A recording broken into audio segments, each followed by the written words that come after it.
हमने जब budget pass कर लिया, गिलेटिन कर लिया, उसके बाद फिर ये फाइनेंस बिल आता है, तो ये फाइनेंस बिल का जो उद्देश्य है वो क्या है?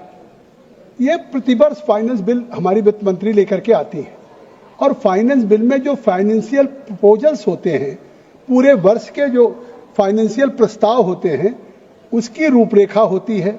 जो फाइनेंस से रिलेटेड स्कीम्स होती हैं या जो हमारे फाइनेंस से रिलेटेड जो एक्ट हैं, चाहे वो इनकम टैक्स एक्ट हो 61, central goods and service tax act हो 2017, कस्टम टैक्स हो 72, कस्टम टैरिफ एक्ट हो 75, सेंट्रल एक्साइज एक्ट हो 1944, गवर्नमेंट सिक्योरिटीज एक्ट हो, unit trust of India, transfer of undertaking, ये सारे, इनमें अगर कोई बदलाव होता है, अगर कुछ इसमें फाइनेंस के मॉनेटरी बदलाव करते हैं, तो इसको और एक्ट के और स्कीम्स का सबका समावेश करके वर्ष के प्रारंभ में फाइनेंस बिल को लेकर के आते हैं।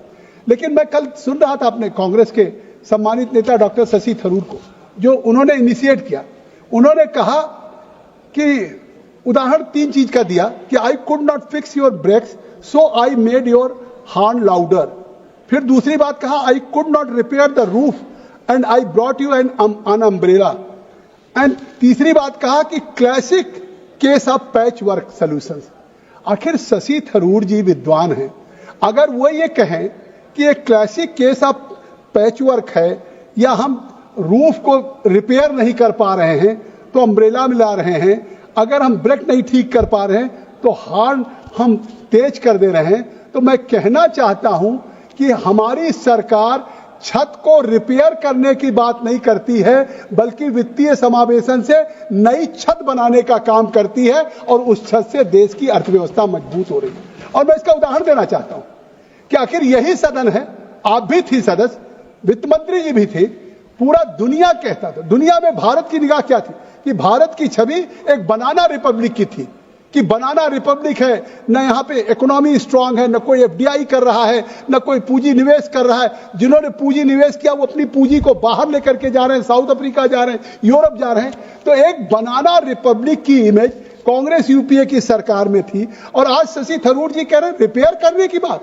आज इस सरकार ने नरेंद्र मोदी के नेतृत्व में बनाना रिपब्लिक से निकाल करके इसको री इमर्जिंग इकोनॉमी किया है, जिसको पूरी दुनिया स्वीकार करे। और ये बात जगदंबिका पाल नहीं कर रहे हैं कि ये री इमर्जिंग इकोनॉमी है। ये री इमर्जिंग इकोनॉमी दुनिया का सबसे बड़ा अर्थशास्त्री है जो एंगस मेडिसिन, उस एंगस मेडिसिन ने कहा कि आज भारत की जो इकोनॉमी है आज वो री इमर्जिंग है।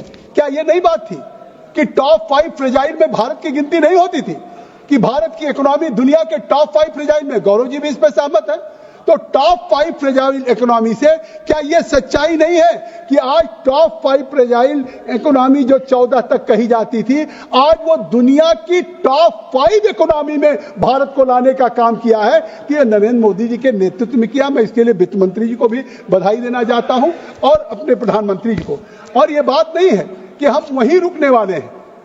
जब विकसित भारत की बात अभी लालजी जी ने कहा, ज्योति बहन ने कहा कि ये कॉमनर के लिए नहीं है, रिच लोगों के लिए है।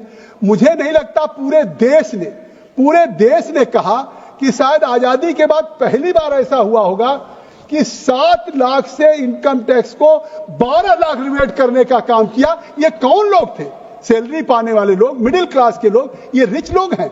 अगर इनको ये दिखाई पड़ रहा है, और आज हम 2017 तक, आज हमारी सरकार का संकल्प है कि इसको हम टॉप 3 लार्जेस्ट इकोनॉमी में ले जाना चाहते हैं। और आपकी इसका पैमाना क्या होगा?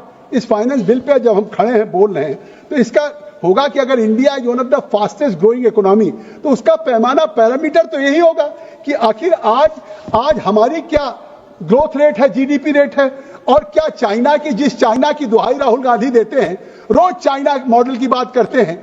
मैं चुनौती देता हूं कि आज पूरी दुनिया में India is not only the fastest growing economy, आज इंडिया की जो जीडीपी ग्रोथ रेट है वो 6.5% है और चाइना की केवल 4.6% है। और उसके बाद भी चाइना की बात गौरव जी अपने नेता से कहिए, थोड़ा पढ़ लें।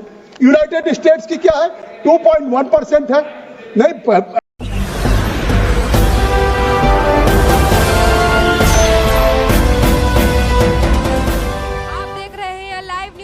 नहीं, राष्ट्र सबसे पहले।